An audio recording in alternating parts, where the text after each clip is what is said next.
다 함께 사도신경으로 우리의 신앙을 고백하겠습니다. 전능하사 천지를 만드신 하나님 아버지를 내가 믿사오며 그 외아들 우리 주 예수 그리스도를 믿사오니 이는 성령으로 잉태하사 동정녀 마리아에게 나시고 본디오 빌라도에게 고난을 받으사 십자가에 못 박혀 죽으시고 장사한 지 사흘 만에 죽은 자 가운데서 다시 살아나시며 하늘에 오르사 전능하신 하나님 우편에 앉아 계시다가 저리로서 산 자와 죽은 자를 심판하러 오시리라. 성령을 믿사오며 거룩한 공회와 성도가 서로 교통하는 것과 죄를 사하여 주시는 것과 몸이 다시 사는 것과 영원히 사는 것을 믿사옵나이다. 아멘.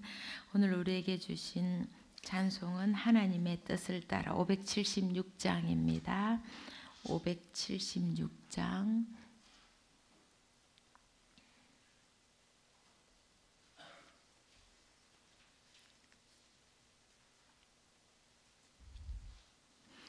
576장 함께 찬양하겠습니다.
오늘 우리에게 주신 하나님의 말씀은 요한복음서 11장 45절에서 53절까지입니다. 요한복음서 11장 45절에서 53절까지 다 함께 한 목소리로 읽겠습니다. 마리아에게 왔다가 예수께서 하신 일을 본 유대 사람들 가운데서 많은 사람이 예수를 믿게 되었다. 그러나 그 가운데 몇몇 사람은 바리새파 사람들에게 가서 예수가 하신 일을 그들에게 알렸다. 그래서 대제사장과 바리새파 사람들은 공회를 소집하여 말하였다. 이 사람이 표징을 많이 행하고 있으니 어떻게 하면 좋겠습니까? 이 사람을 그대로 두면 모두 그를 믿게 될 것이요 그렇게 되면 로마 사람들이 와서 우리의 땅과 민족을 약탈할 것입니다. 그 가운데 한 사람으로서 그 해의 대제사장인 가야바가 그들에게 말하였다. 당신들은 아무것도 모르고 한 사람이 백성을 위하여 죽어서 민족 전체가 망하지 않는 것이 당신들에게 유익하다는 것을 생각하지 못하고 있어. 이 말은 가야바가 자기 생각으로 한 것이 아니라 그 해의 대제사장으로서 예수가 민족을 위하여 죽으실 것을 예언한 것이니 민족을 위할 뿐만 아니라 흩어져 있는 하나님의 자녀를 한데 모아서 하나가 되게 하기 위하여 죽으실 것을 예언한 것이다. 그들은 그날로부터 예수를 죽이려고 모의하였다. 아멘. 예배를 삼아요 이 자리에 오신 여러분께 하나님의 은혜와 평강이 함께 하시기를 빕니다. 제가 있는 사무실은 창문이 전혀 없어서 좀 답답합니다. 그래서 식물도 가져다 두고 꽃도 자주 꽂아둡니다.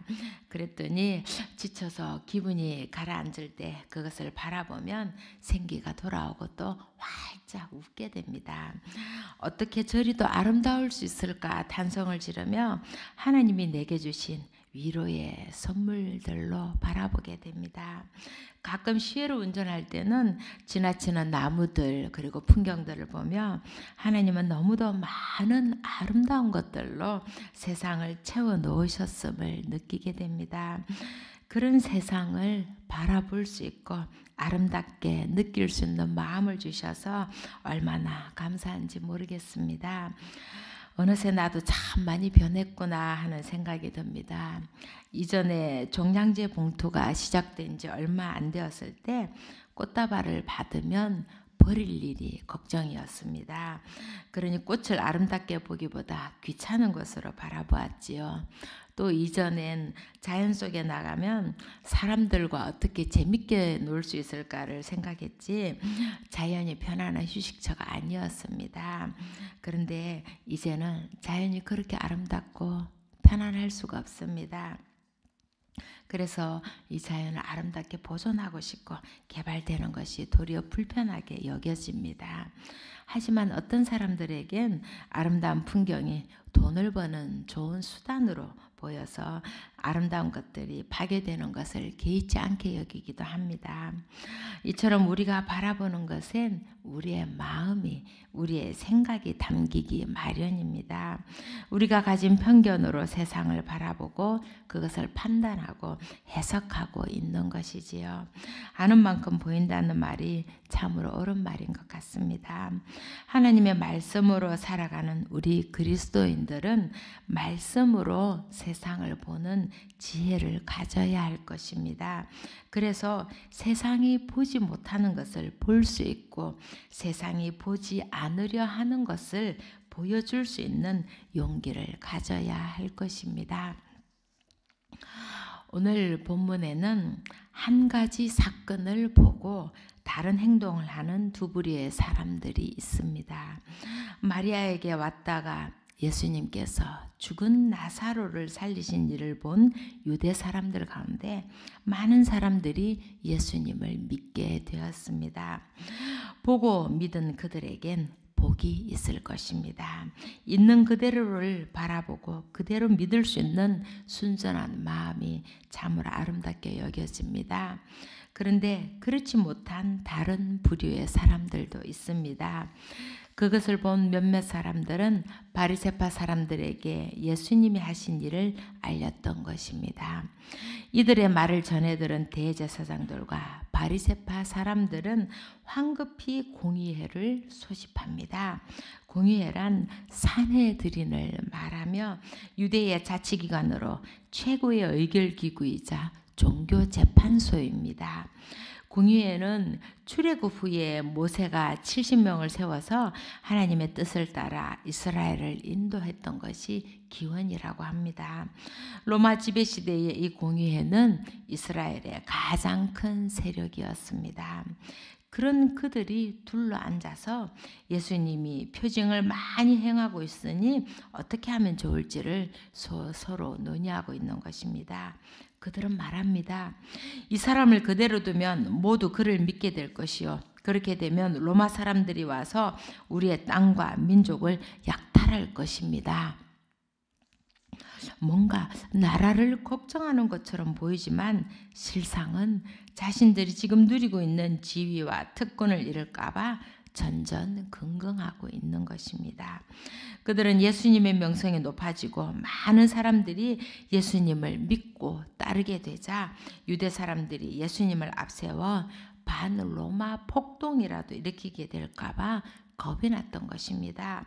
그렇게 되면 로마의 병사들에 의해 유대는 짓밟히게 될 것이고 자신들의 모든 기득권을 잃게 될 것이기 때문입니다. 그들은 예수님의 많은 표징들을 보았고 결국엔 죽은 나사로가 살아난 것도 알았습니다. 하지만 오직 자신들의 편안한 삶, 자신들의 이익만을 추구하다 보니 보고도 깨닫지 못했던 것입니다. 사회의 가장 고위층들, 백성들의 삶을 책임지고 살펴야 할 사람들이 그렇게 자기들의 안위만을 찾고 있으니 그 백성들의 삶이 얼마나 힘들었을지 가히 짐작이 갑니다. 그들이 그렇게 망쳐놓은 세상, 나몰라라 내팽개친 수많은 사람들을 예수님은 먹이시고 낫게 하시고 살리고 계셨던 것입니다. 예수님이 눈먼 자들의 눈을 뜨게 할 때 지도자들의 눈은 점점 더 멀어가고 있었던 것입니다. 그들의 멀어버린 눈은 예수님을 알아보지 못했고 하나님의 뜻을 알기는 더욱더 요원했던 것입니다. 그때에 가야바가 말합니다. 그는 그 해의 대제사장입니다. 그 해란 1년 임기의 대제사장이란 뜻이 아니라 예수님이 십자가에 못 박힌 그 중요한 해의 대제사장이었다는 말입니다. 당시 가야바는 전 대제사장 안나스의 뒤를 이어 기원 후 18년부터 36년까지 줄곧 대제사장이었던 사람입니다. 가야바의 말입니다. 당신들은 아무것도 모르고 한 사람이 백성을 위하여 죽어서 민족 전체가 망하지 않는 것이 당신들에게 유익하다는 것을 생각하지 못하고 있어. 이 말에 대해 복음서 저자 요한은 이렇게 해석을 덧붙입니다. 이 말은 예수님이 민족을 위하여 죽으실 것을 예언하는 것이요 민족을 위할 뿐만 아니라 하나님의 자녀를 하나가 되게 하기 위하여 죽으실 것을 예언하는 것이라는 것입니다. 결국엔 하나님께서 가야바를 사용하신 것이지만 그렇다고 가야바의 말과 그 행동에 면죄부가 주어지는 것은 아닙니다. 우리는 가야바를 정확하게 바라봐야 합니다. 여기서 그가 말하는 백성, 민족은 유대 백성 전체를 말하는 것이 아닙니다. 지금 자신을 포함한 사회의 지도층으로 가진 권세를 누리는 사람들을 말하는 것입니다. 하지만 가야바는 대제사장입니다. 대제사장은 어떤 사람입니까? 백성들을 대표해서 하나님 앞에 나아가는 자요. 백성들의 죄를 사함받기 위해 하나님께 제사를 드리는 사람입니다. 그러나 하나님 앞에서 오직 백성들을 위하는 사람이어야 하는 것입니다. 그런데 대제사장인 가야바는 백성의 안위에는 안중에도 없었던 것입니다. 오히려 예수님이 백성들을 위하고 아낌없이 그들을 사랑하셨던 것입니다. 가나의 혼인잔치에서 포도주가 떨어지자 물로 포도주를 만드셨고 나면서부터 눈먼 자를 고쳐주셨고 죽은 나사로를 살려주셨습니다. 사람 취급 못 받던 어린이를 사랑하시고 여인들을 제자로 삼으셨습니다. 어떤 편견도 차별도 없이 그 모습을 그대로 품었던 것입니다. 그러니 백성들이 예수님을 따르지 않을 수 없었던 것입니다. 그러나 가야바는 그런 예수님이 두려웠습니다. 그는 포교 예수님을 따르는 자들이 폭동을 일으켜 로마군이 진압을 하러 온다면 폭동에 대한 가장 큰 책임을 져야 하는 사람이었습니다. 그로 인해 자신이 누리고 있는 지위와 특권을 모두 잃게 될지도 모른다는 두려움에 사로잡혔던 것입니다. 그러니 그는 하나님의 뜻이라고 해도 따르고 싶지 않았을 것입니다. 가야바는 한 대책을 말합니다. 그는 한 사람의 희생, 즉 예수님의 희생을 이야기한 것입니다. 예수님의 희생이야말로 자신들을 위한 가장 좋은 선택이요 유익이었던 것입니다. 백성을 살려야 하는 대제사장이 자신의 백성을 희생하자는 말을 공공연히 하는 것이 참으로 슬프게 느껴집니다.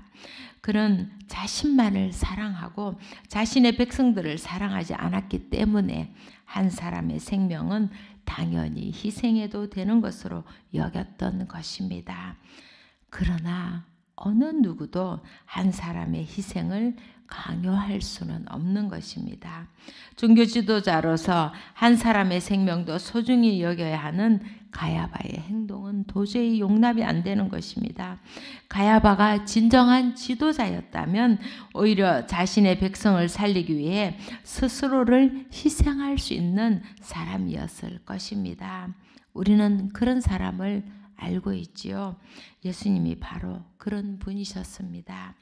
예수님은 하나님의 모습을 지니셨으나 오히려 자기를 비워서 종의 모습을 취하시고 죽기까지 순종하심으로 십자가에 죽기까지 하셨던 것입니다. 가야바는 자신의 이익에 눈이 멀어 그저 보이는 것만 바라보고 보이는 그것이 전부인 것처럼 생각했습니다. 것입니다. 그들은 예수님의 모든 행동들이 자신들을 회방 놓는 것으로 그리하여 예수님을 자신들의 걸림돌로 보았던 것입니다. 예수님만 죽으면 폭동은 일어나지 않을 것이고 나라는 평온해질 것이고 자신들의 지위 또한 안전하리라 여겼던 것입니다. 하지만 그가 자신들을 위해 죽여도 된다고 여겼던 그 사람, 그래서 십자가에 매달았던 그 사람, 그 예수님이야말로 자신들을 살리는 구원자임을 그들은 보지 못했던 것입니다.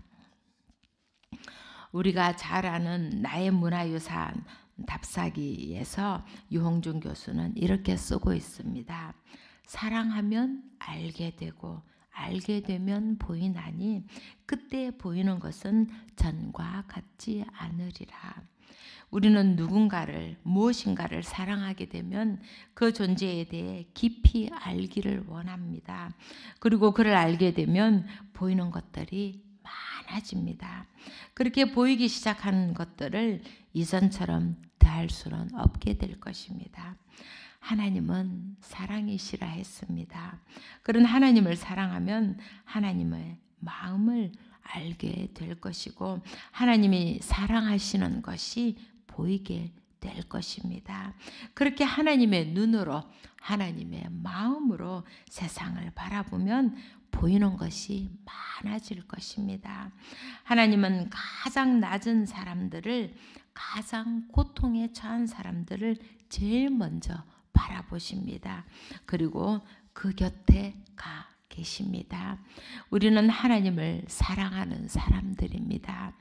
그러니 우리도 그렇게 하나님 먼저 가 계신 그들 곁에 함께 머무를 수 있어야 하겠습니다.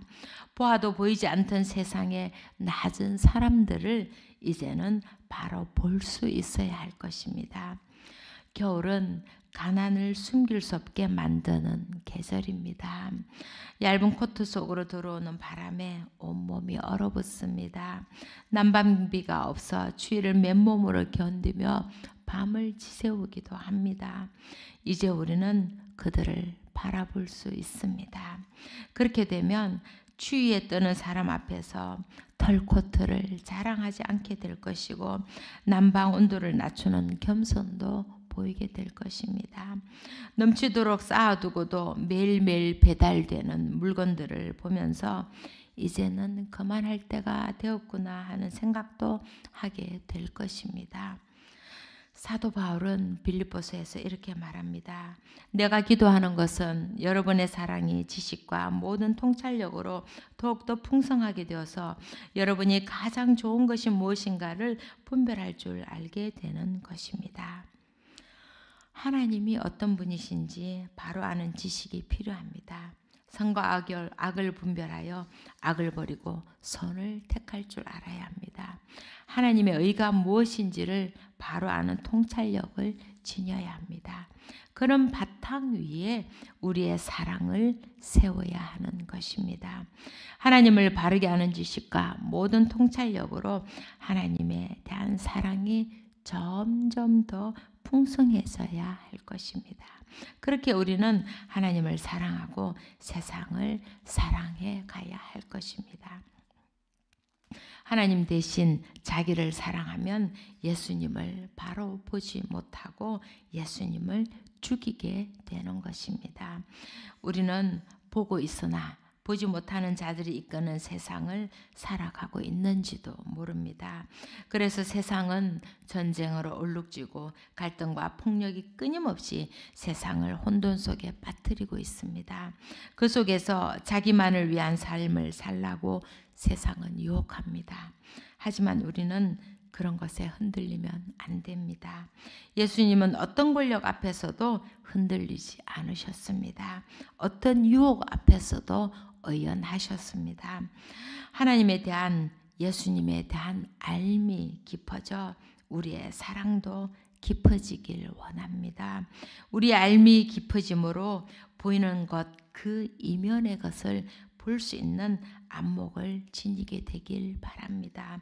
그리하여 어둠이 지배하는 세상, 타락해가는 세상이 아니라 하나님이 우리에게 주신 희망을 바라보고 하나님 나라를 일구어가는 생명의 일꾼들이 되시기를 간절히 소망합니다. 기도드리겠습니다. 사랑의 하나님, 오늘도 간절한 마음으로 주님을 바라보며 예배함으로 하루를 시작하게 하시니 감사합니다. 주님께 아뢰을 것이 너무도 많고 주님만이 하실 수 있는 일들이 너무도 많아서 오직 주님만을 의지합니다. 그러니 주님이시여 저희들의 기도를 들어주시옵소서.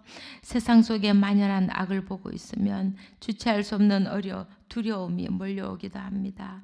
그래도 주님이 앞서가신 길이기에 우리도 힘을 냅니다. 주님이 심어주신 희망의 불씨를 꺼뜨리지 않기 위해 오늘도 주님의 말씀을 붙들고 주님의 십자가를 바라봅니다. 우리는 주님으로 인해 세상이 보지 못하는 것을 보는 사람들입니다. 세상이 죽음을 향해 내달릴 때 생명의 세상을 향해 다른박질 치는 사람들입니다.